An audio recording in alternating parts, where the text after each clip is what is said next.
This is Hannibal back here from thehannibaltv.com. This is something we've never been able to say for tonight, and it is kind of an outlier.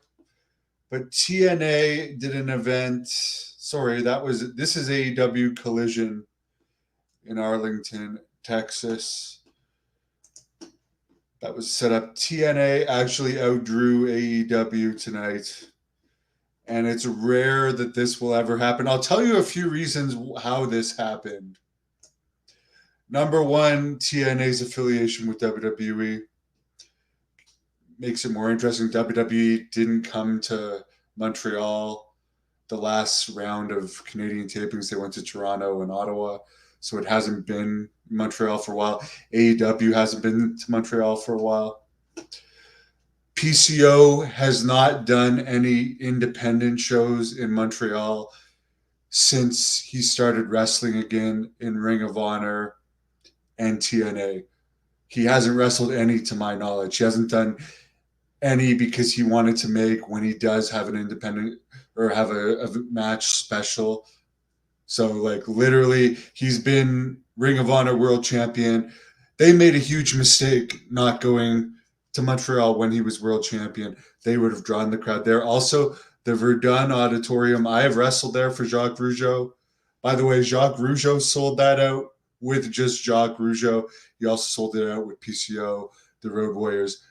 It's a historic wrestling venue, and it hasn't had a wrestling match since Jacques Rougeau stopped running shows, which has been quite a few years now. So when you put on a wrestling event at a historic venue, like Hulk Hogan's wrestled there, people will go back just for the Neglastia. Also, tickets were as low as $13. So TNA, congratulations to them, and congratulations to PCO. All of his hard work over the years, in his mid-50s, he got his moment. AEW, I don't know how many they had. This is where they're going to be for the next 6 or 7 weeks. I watched highlights from both shows. By the way, Dalton Castle was injured last week by Roderick Strong.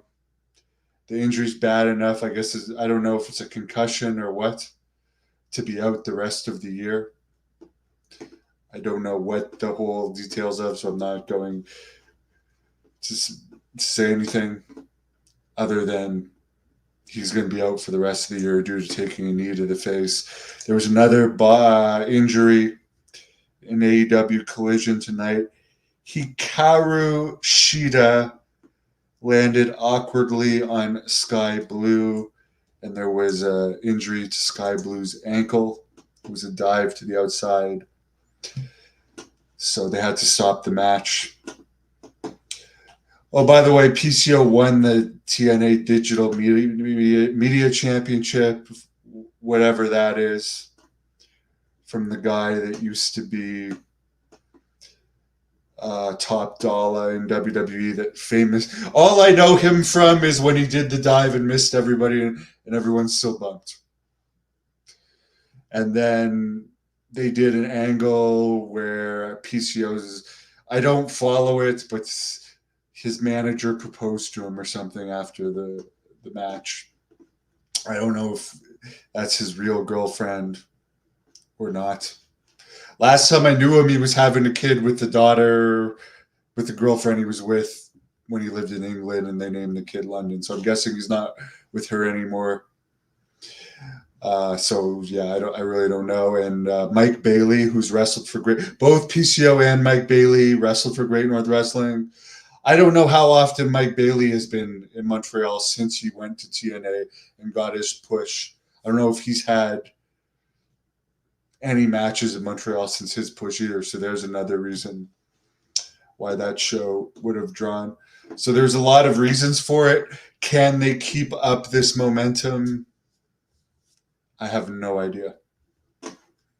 And I think there was also local Quebec wrestling legends there as well. Also, the other thing they did, I guess they had a battle royal with local wrestlers, according to the Wrestling Observer. And if the local wrestlers sold a certain amount of tickets, they'd get to be in a battle royal. That's an old wrestling promoting trick that works for selling extra tickets. Sexy Eddie, former Great North Wrestling wrestler. Everyone knows him in Montreal. He was in like the front row of this. I watched like the PCO match highlights and some other stuff on there. It's between the AEW and the TNA crowd. The TNA crowd looked way better and was way hotter, but Montreal crowds are always going to be crazy hot. So this is going to be the rare time where TNA. I mean, if WWE keeps helping TNA out, and I don't know what all they're doing behind the scenes, they might be able to keep the momentum going off of this somewhat. But it seems like right now they've got a good buzz about them. So good luck to them. One of the best things they did was get rid of Scott D'Amore. They were averaging 200 fans a show last year. According to, I believe it was Brandon Thurston that talked about it on the Business to the Business podcast. And now they got their biggest crowd in years. When D'Amore was running it, Tessa Blanchard was the men's champion. I mean, people may have liked him that he was giving pushes to, but my God, business was horrible. I wish them the best. As I said, I don't know what the thing is with WWE and them. There's more to it than meets the eye for sure. And it appears that this. There was a new Dolph Ziggler. Nick Nemeth won the TNA title. A lot of people thought that Joe Henry was going to win the title, which I'll tell you, I like that guy's gimmick.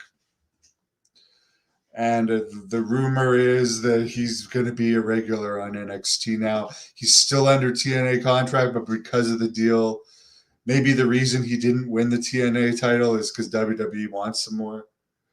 Because between Dolph Ziggler, who I like, but everyone remembers him from his long losing streak in WWE, and this Joe Henry guy that has a great buzz to him right now, I'm shocked that they would do that unless it means that Joe Henry is going to be more and more on WWE TV. I really don't know. Hello to you, Rich. By the way, I did a great interview with Ken Patira today. I hope you all check it out. I got a new one with Valentine coming up, as well as Kimberly Page.